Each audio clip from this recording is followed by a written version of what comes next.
Hello, welcome to How to Play One Away, Three Away, a game for one player. Now, I was looking through YouTube and I found this woman's channel. She had about four different solitaire games. They were pretty much mainstream games that either somebody else had demonstrated or quite a few channels had demonstrated. But there was one game in particular that I noticed that didn't have a name, and she admitted she doesn't know what the name of this game is. So she called it One Away, Three Away, which is a perfect description of the rules of this game. And when I tried to search it in YouTube, I couldn't find it. And I just think the search criteria, the algorithms are just horrible. So I don't really see computers making lives better because I swear I'm seeing stuff go downhill every once in a while. So, anyways, we're taking any standard deck. I'm using a scan deck because I'm silly. And what's going to happen is you could put a card on top of another card if it is either the same suit or the same rank, either one card away from that card or three cards away from that card. And sometimes you'll have two different choices, and it's important to ascertain which choice is the better one. So we'll put that queen on top of that queen of hearts because the queen of spades is the same rank as the queen of hearts.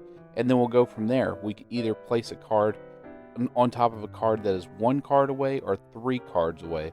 So it's very important when we're placing a new card down to realize what's possible, what can happen, or what can't happen. And so we're just looking. We have a spade there. There's three cards away.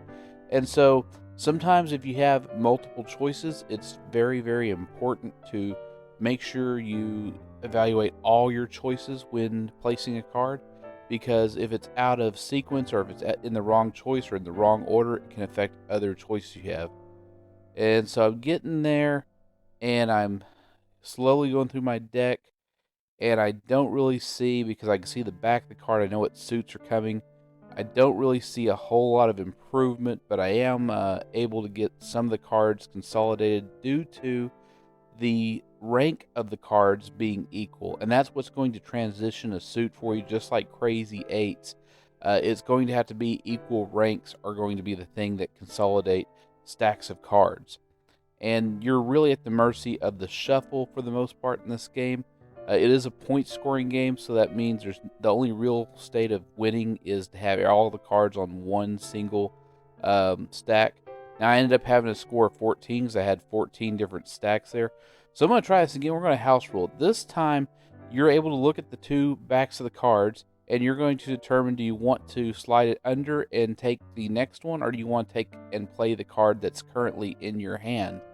And this is just a rule I came up with since I have the scan deck, and this is a perfect solitaire for the scan deck, and the scan deck never really had any solitaires developed for it. This is an excellent solitaire. Of course, I wish I knew the actual proper name, but it probably doesn't matter because there's a lot of solitaires in the ocean of solitaires out there. And a lot of them, the name, it's very easy not to know the name of these games. So, in fact, I think One Away, Three Away is a much better game. It's a very descriptive of the rule. If you know the game by that, then remembering the rules will be a lot easier, especially when explaining it to new people. And man, I'm just doing excellent this game with this house rule of knowing what suits I have and what choices. Now, I don't know the ranks, and that's also extremely important as far as getting stacks of cards consolidated. But other than that, right now, it's going exceedingly well. I couldn't be happier. I end up with a score of 4. And so, like always, if you actually want to play some card games out in public against strangers, otherwise known as friends you haven't yet met, come to the subreddit Card Game Meetups. Post your city, post what games you know, what games you want to play, and where in particular you want to play them. Do click under the show more to see the links to other YouTube channels, the rules of the game if we have any, a link to a Discord channel. And if you haven't noticed, I've had Easter eggs in this back of this videos when I'm telling you to visit the subreddit. And it's basically right here, these two. There's a rhetorical question that's always going to be answered yes. And then there's usually a poem or some other nonsense that guy says. I don't know if anybody's noticed that, but if you have, like and subscribe, share, leave me a comment saying you did notice my Easter eggs. And don't forget to vote in the community tab for this month's Game of the Month poll. And I want to thank today's musician, Hiroshi Nakamura, for his excellent It's Only a Paper Moon jazz piano normal cover. Check out his music, and I'll see you next video.